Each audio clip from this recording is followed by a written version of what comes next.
सवाल नंबर 1। कर्नाटक संगीत का पितामह किसे कहा जाता है? आपके ऑप्शन है ए. मृत्युस्वामी दीक्षितर, बी. त्यागराज, सी. पुरंदरदास, डी. स्वाति तिरुपाल। आपका सही ऑप्शन है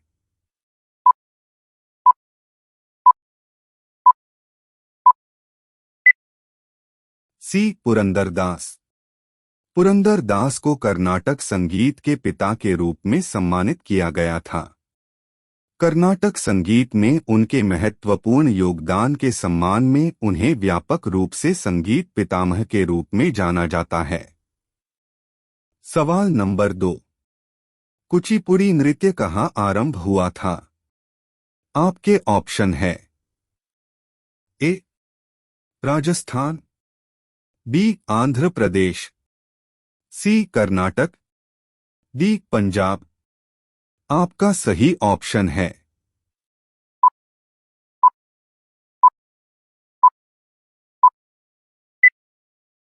बी. आंध्र प्रदेश। कुचिपुड़ी भारतीय नृत्य की एक पारंपरिक शैली है।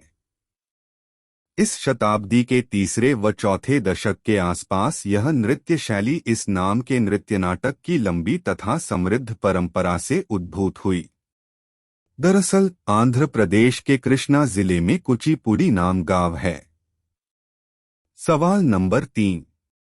चित्रकला की गांधार शैली का सूत्रपात किसके द्वारा किया गया था? आपके ऑप्शन है ए. शैव संप्रदाय, बी. महायान संप्रदाय, सी. हीनायान संप्रदाय, डी. इनमें से कोई नहीं। आपका सही ऑप्शन है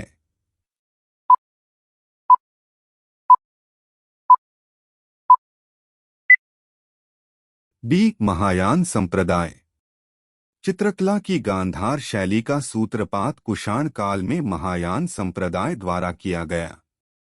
ये बुद्ध एवं बोधिसत्व की मूर्ति पूजा में आस्था रखते थे। गांधार कला की विषय वस्तु भारतीय तथा शैली यूनानी रोमन थी। इसलिए गांधार शैली को ग्रीको रोमन या हिंदू यूनानी कला भी कहा जाता है। सवाल नंबर 4। ताजमहल की डिजाइन तैयार करने वाला वास्तुकार कौन था? आपके ऑप्शन है ए. इस्माइल, बी. उस्ताद, सी. मुहम्मद हुसैन, डी. शाह अब्बास।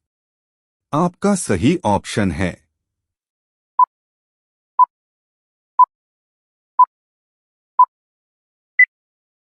बी. उस्ताद।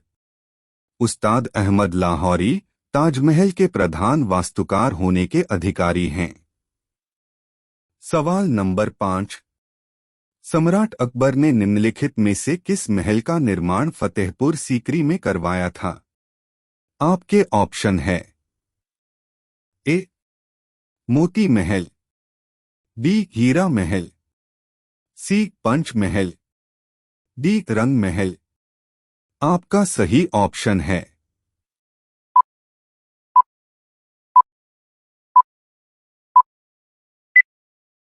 सी. पंच महल। अकबर ने फतेहपुर सीकरी में पंच महल बड़गीर का निर्माण करवाया जो ज़ेनाना क्वार्टर हरेम के पास बनाया गया है। सवाल नंबर 6। कुतुब मीनार के पास स्थित लौह स्तंभ किस राजा ने बनवाया था? आपके ऑप्शन है ए. चंद्रगुप्त द्वितीय, बी. समुद्रगुप्त, सी. स्कंदगुप्त, डी. रामगुप्त। आपका सही ऑप्शन है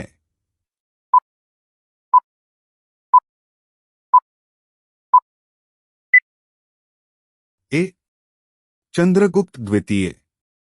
कुतुब मीनार परिसर में स्थित लौह स्तंभ का निर्माण चंद्रगुप्त द्वितीय ने कराया था। 1600 साल बाद भी इस स्तंभ में जंग नहीं लगी है। माना जाता है कि इसे मध्य प्रदेश के विदिशा स्थित भगवान विष्णु की पूजा से जुड़ी उदयगिरी गुफाओं के बाहर लगाया गया था। जहां से 11वीं शताब्दी में तोमर राजा अनंगपाल इसे महरौली ले आए थे।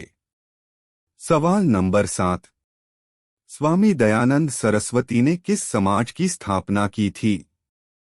आपके ऑप्शन है ए ब्रह्मा समाज, बी आर्य समाज, सी प्रार्थना समाज, डी दयानंद वैदिक समाज। आपका सही ऑप्शन है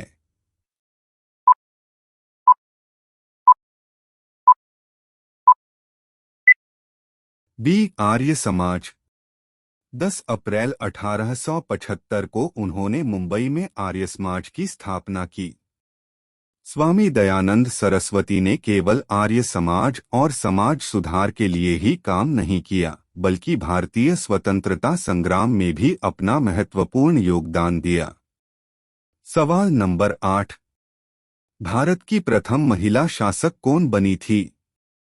आपके ऑप्शन है ए चांद बीबी, बी रजिया बेगम, सी रानी लक्ष्मीबाई, डी इनमें से कोई नहीं। आपका सही ऑप्शन है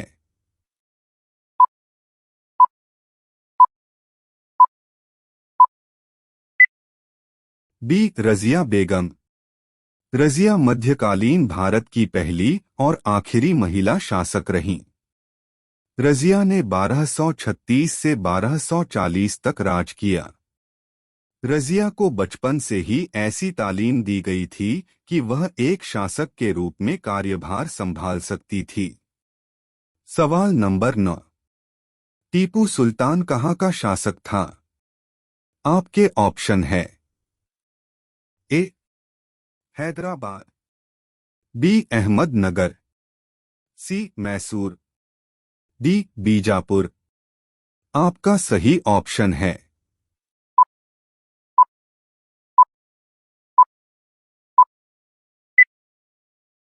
सी मैसूर। उनके पिता मैसूर साम्राज्य के एक सैनिक थे, लेकिन अपनी ताकत के बल पर वो 1761 में मैसूर के शासक बने। सवाल नंबर 10।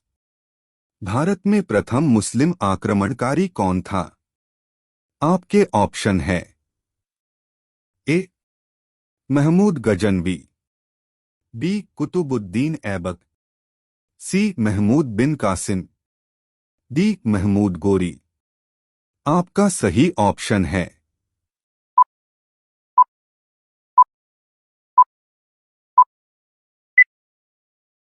सी महमूद बिन कासिम। मोहम्मद बिन कासिम का आक्रमण 712 में उसने सिंध में आक्रमण कर भारी तबाही मचाई और लाशों के ढेर लगा दिए। इस युद्ध में अरबों ने सिंध पर जीत हासिल की और इस तरह से पहली बार भारत में इस्लाम धर्म का आगमन हुआ।